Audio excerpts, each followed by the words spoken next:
En una entrevista que pueden ustedes encontrar en YouTube, en la que el director de cine norteamericano Oliver Stone entrevista a Vladimir Putin, en uno de los fragmentos de una entrevista de 4 horas editada, le pregunta por la homosexualidad y le pregunta por cómo es posible que en Rusia no se pueda difundir la ideología de género en las escuelas y no se pueda hacer proselitismo homosexual. Y la respuesta que le da Putin es absolutamente ejemplar. En Rusia no se persigue, no se encarcela, no se discrimina a ningún adulto por ser homosexual. Hay actores, hay artistas, hay deportistas que son homosexuales y nadie los persigue ni los discrimina.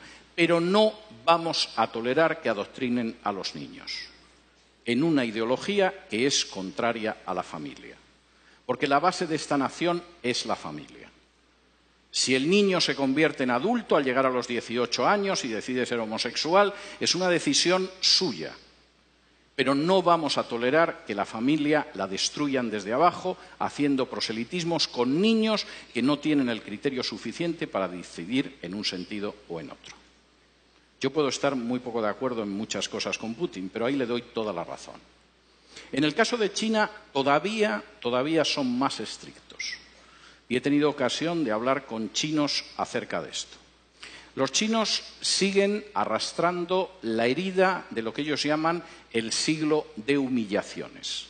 Hace ahora poco menos de un siglo, los británicos, que ambicionaban apoderarse de la porcelana, del té, de la seda china, quisieron hacerse con ella, pero los chinos no veían que los ingleses tuvieran nada con lo que pudieran intercambiar la seda, el té o tantas cosas valiosas. De modo que los ingleses, puesto que nada de lo que ellos vendían les interesaban a los chinos, decidieron venderles drogas y les obligaron a abrir puertos por los que introducían el opio para consumo de los chinos.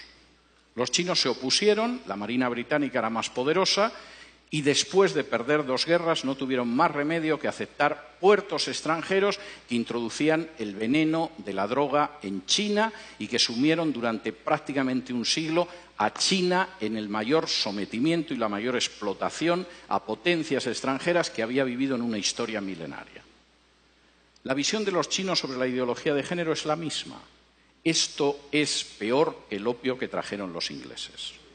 Y si dejamos que entre en nuestra sociedad y que destruya la familia, el efecto va a ser peor que el opio británico. No lo vamos a tolerar.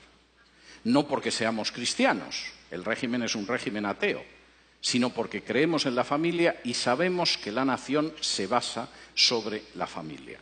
Me da mucho pesar que naciones que no son cristianas, sin embargo, a la hora de defender a la familia, parece que tienen una idea más clara que otras naciones que supuestamente lo son. En quinto lugar, y esto es tremendo, la ideología de género es una bomba de relojería demográfica. No hay nación ni cultura que pueda sobrevivir con un crecimiento demográfico inferior al 2,5. Están ustedes ya por debajo del 2,5 en la República Dominicana.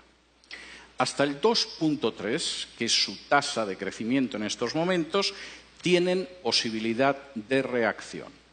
Todavía es reversible, quizá en una generación, un proceso de desplome demográfico. A partir del 2% no hay esperanza. Cualquier cultura, cualquier nación está condenada sí o sí. La ideología de género va a conseguir que Europa, la Europa que yo he conocido, desaparezca en una generación, quizá en menos. En España la tasa de crecimiento demográfica es del 1,1. Es normal, hemos matado más de 1 millón de criaturas en el vientre de sus madres, siguiendo la supuesta salud sexual y reproductiva. La tasa de crecimiento de los musulmanes en España es del 8,1. Como ven, el futuro que le espera a la cultura española y a la nación española no es ideal. Reduzcan ustedes su tasa de crecimiento. Bajen del 2,3 en el que están ahora a un punto de crecimiento demográfico donde se condenen a sí mismos como país y como cultura.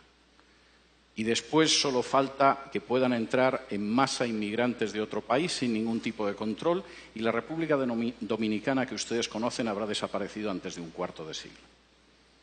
Denle las gracias a la ideología de género en ese sentido.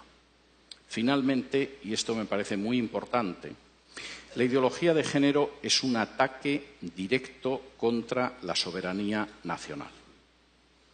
Finalmente, no es algo que deciden los políticos de este país. Los políticos de este país, en muchos casos, ignoran qué es la ideología de género, como los políticos de otro país. En otras ocasiones solo piensan en su propia promoción personal. Un político sin apenas importancia puede acabar siendo ministra de la Mujer o ministro o secretario general de Políticas de Igualdad o cosas de este tipo. Les han asegurado la vida para los próximos 30 o 40 años engañando a la población. El problema es que eso significa el final de su soberanía y de su independencia nacional. La ideología de género se está imponiendo en países donde para poder recibir ayuda de instituciones internacionales, préstamos, renovación de créditos, se exige y se presiona a esos países para que admitan en su derecho interno la ideología de género. Y he tenido la posibilidad de hablar con dirigentes de países de Hispanoamérica y no de Hispanoamérica que tenían que confesar las angustiosas presiones que habían recibido de organizaciones ligadas a Naciones Unidas o al Departamento de Estado de Estados Unidos para admitir la ideología de género en su seno o enfrentarse con una situación difícil desde una perspectiva económica. No existe ningún derecho que permita, legitime o tolere que una instancia exterior del tipo que sea imponga a una nación la ideología que tiene que tener.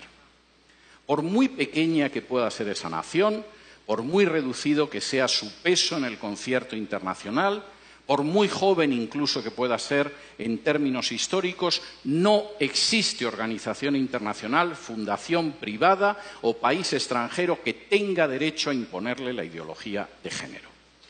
Y eso es algo que ustedes tienen que tener claro.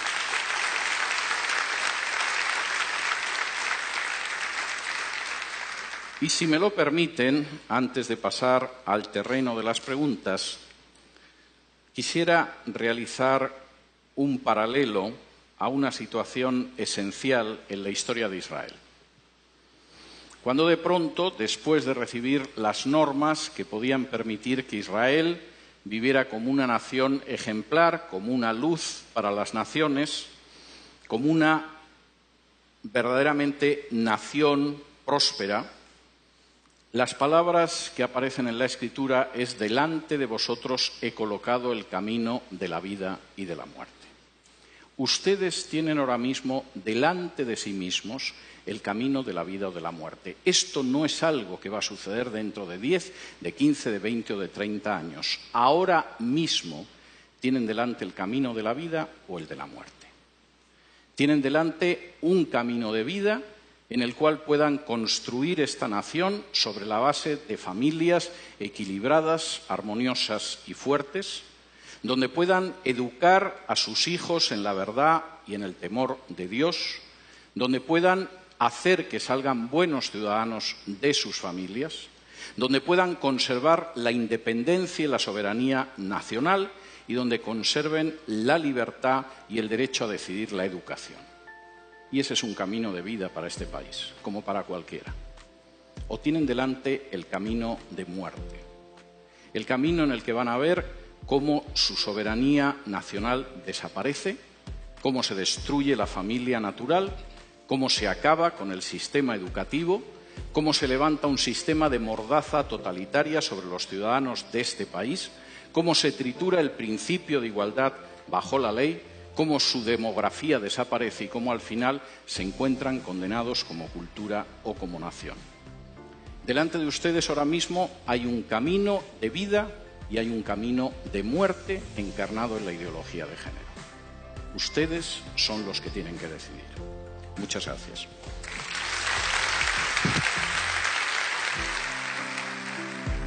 Esperamos que este programa haya sido de bendición y que esta interesante charla con el doctor César Vidal pueda ser un instrumento que Dios use para que estemos alerta contra las falsas enseñanzas que nos quieren imponer los diferentes organismos nacionales e internacionales que tratan de imponer un nuevo orden contrario a los principios de la palabra de Dios en los tiempos que estamos viviendo. Gracias por habernos acompañado en su programa Entendiendo los Tiempos.